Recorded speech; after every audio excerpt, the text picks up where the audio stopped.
Abrimos agora o debate neste Now às 7, aqui em estúdio, João Torres, do PS, Nuno Piteira Lopes, PSD, Rui Cardoso do Chega e Vasco Cardoso do PCP. Muito boa tarde a todos, obrigado pela presença. Vou começar por si, Nuno Piteira Lopes. 3 milhões em greve, são os números dos sindicatos. O Governo, ou neste caso o PSD, está de acordo com a tese do Governo de que esta greve foi inexpressiva?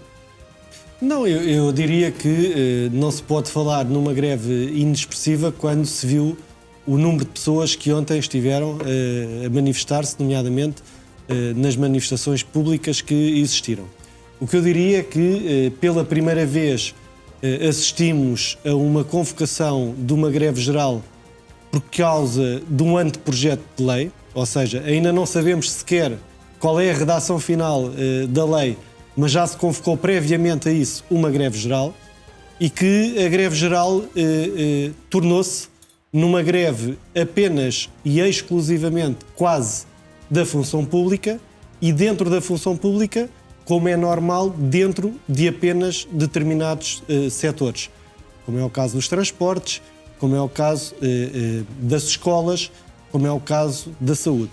E por isso eu diria que não sei se foram 3 milhões, se foram 300 mil, aquilo que eu diria é que, de facto, temos que saber interpretar que, de facto, houve pessoas que fizeram greve, sim, que é um direito que todos têm e que devem continuar a ter, mas é um direito igual a todos os outros que também querem trabalhar e que querem não fazer greve. Portanto, temos que ter a mesma perspectiva para os que querem fazer greve e para os que não querem fazer greve. Posto isto, há uma grande discrepância, naturalmente, entre os números do Governo e os números dos sindicatos. Mas mais importante do que os números é a realidade e aquilo que se vê na rua e aquilo que interessa às pessoas verdadeiramente. E aquilo que eu penso é que, na fase em que nós estamos, em que estamos a discutir um anteprojeto que tem mais de 160 medidas, que é o que tem o pacote laboral, mais de 160 medidas, e apenas se quer discutir 3, 4, 5, que são aquelas que porventura provocam maior divisão ou que provocam maiores dúvidas,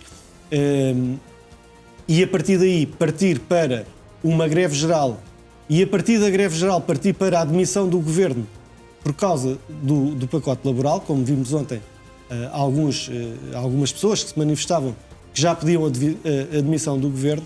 Penso que temos muito caminho para percorrer. Passar aqui também a palavra ao João Torres, do PS. O PSD e o Governo diz que o país precisa de mais flexibilidade. Quais é que são os limites que nunca vão poder ser ultrapassados numa revisão da lei laboral? Muito boa tarde a todos. É um gosto estar aqui no Now. Obrigado.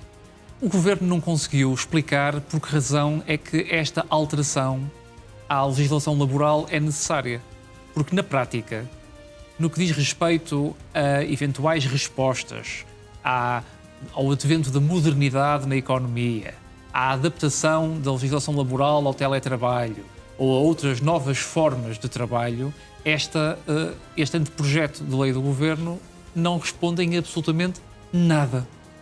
E, portanto, sim, este anteprojeto de lei do Governo é suficientemente grave pelas normas que inclui e pela atitude reiterada do Governo de manifestar que não iria esperar eternamente para aprovar esta lei, que não estava disponível para abdicar dos eixos centrais e essenciais desta reforma, eu penso que perante este reconhecimento, a greve geral tem de facto um propósito. Quem convoca as greves gerais são os trabalhadores, não são os partidos políticos.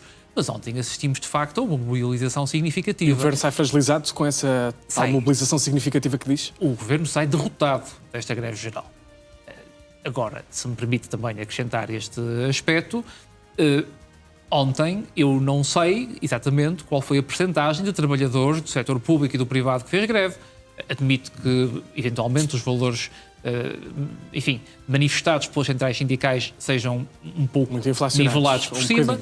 Evidentemente que os números anunciados pelo Governo também são absolutamente nivelados por baixo e mesmo ontem assistimos a uma atitude de uma certa prepotência por parte do Primeiro-Ministro e, em particular, por parte do Ministro da Presidência do Conselho de Ministros, António Leitão Amaro, que a mim me parece pouco saudável.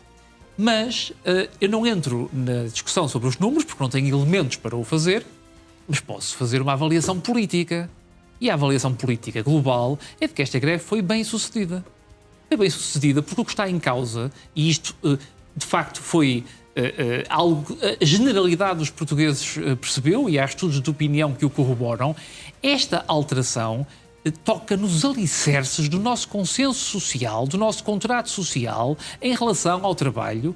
Por exemplo, não é só em relação a 3 ou 4 normas, em relação a muitas outras normas que constam para além daquelas que são mais vocalizadas, como é o caso da flexibilização do despedimento ou da possibilidade de eternizar a precariedade, porque, olhe, por exemplo, para um jovem ou para um menos jovem, uma das condições para que uma empresa possa contratar aliás, com termo, é justamente a pessoa que contrata nunca ter tido um contrato sem termo. Esses têm sido, de facto, os pontos mais sensíveis e há muitas nova outras. Mas esta reforma, mesmo para concluir, o que é que me parece que faz, do ponto de vista económico, do ponto de vista social e do ponto de vista político?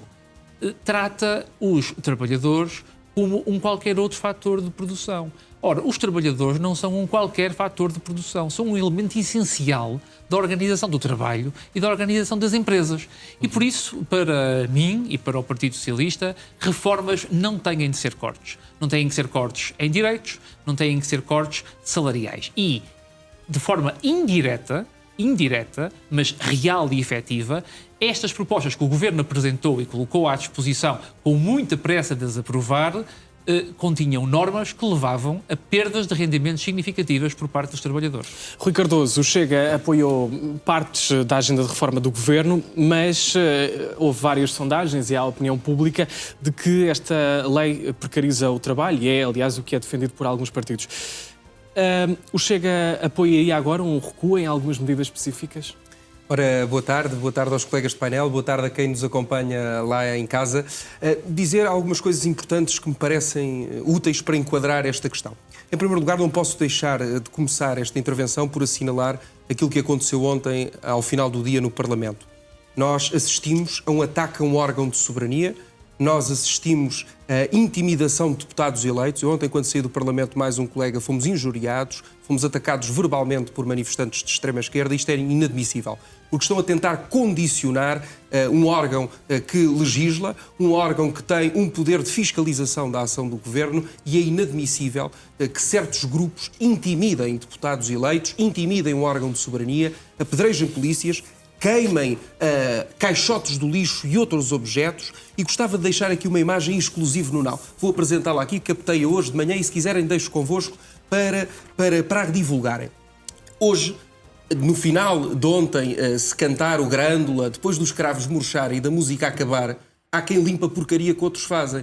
E foram hoje assistentes operacionais da Câmara Municipal de Lisboa, que ganham pouco mais do que o ordenado mínimo, que estiveram hoje debaixo de chuva torrencial a limpar as escadarias da Assembleia da República. Eu captei esta imagem hoje de manhã e gostava aqui de mostrá-la, porque aqueles que dizem defender os trabalhadores são, na verdade, os mesmos que hoje condenaram a que trabalhadores da Câmara Municipal de Lisboa, assistentes operacionais, sem conteúdo funcional específico, carreiras que foram extintas e que ingressaram nas carreiras gerais da administração pública depois do governo de José Sócrates ter extinto uma série de carreiras que hoje não têm, que têm um sistema de avaliação e desempenho completamente injusto. São estes funcionários, são estes trabalhadores que o Chega defende e que nenhum outro partido hoje se lembra deles. Mas podemos deixar isto aqui também bastante patente nesta conversa. Eu acredito que nenhum partido apoia esses atos de vandalismo e que esses manifestantes também não estejam afetos numa central sindical, mas já posso ouvir a opinião. Contudo, relativamente à questão que me coloca, eu sei que tem causado alguma estranheza termos um partido de direita a defender os trabalhadores, porque de facto,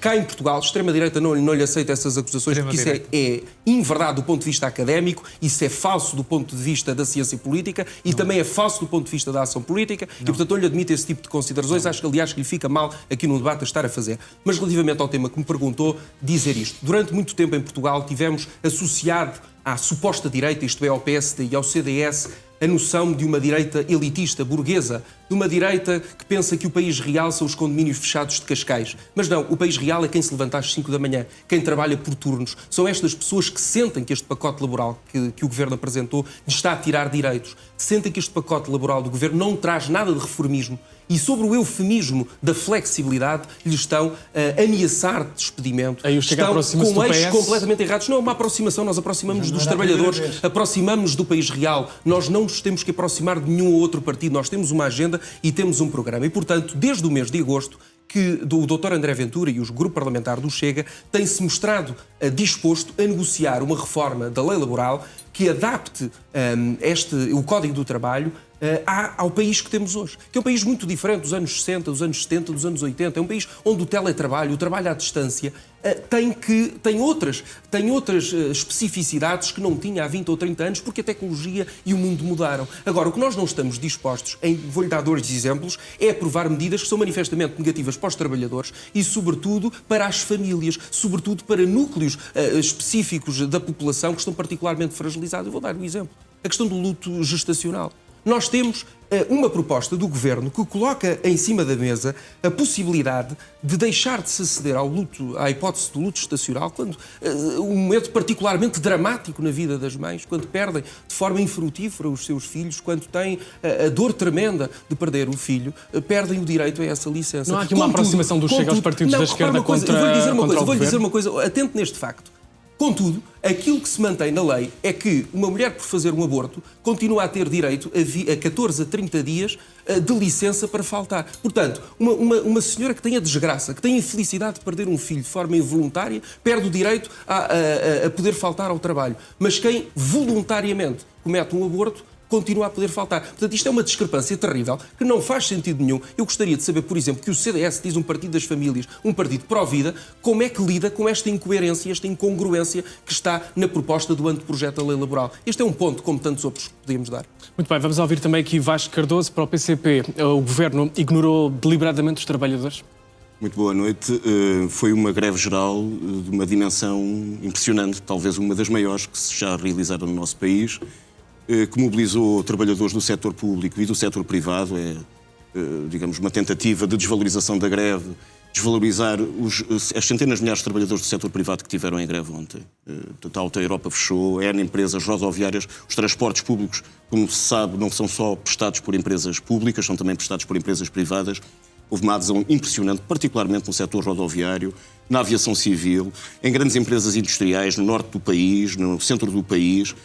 Digamos, uma greve geral que mostrou uma coisa muito importante, é que os trabalhadores têm voz, são eles que criam a riqueza, e ontem fizeram ouvir a sua voz, dizendo não apenas que não querem este pacote laboral, por aquilo que ele envolve de ataque à estabilidade no emprego, de facilitação dos despedimentos, de ataque aos salários, porque o modelo que está subjacente a este pacote laboral é um modelo assente em baixos salários, e, ao mesmo tempo, mostram também a sua profunda indignação perante as condições de vida a que hoje estão sujeitos.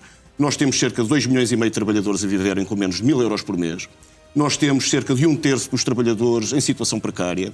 Nós temos 1.900.000 trabalhadores que trabalham por turnos, aos feriados, ao fim de semana, à noite. A vida está difícil.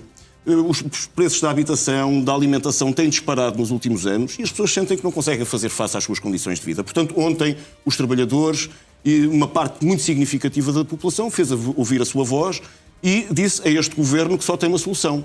Quer tirar um pacote laboral com as suas mais de 100 medidas, algumas delas estão lá, provavelmente, como esta do luto gestacional, para poder cair e poder vir a ser considerada uma conquista, quando na prática é uma porta aberta para que todas as outras dezenas de propostas possam avançar.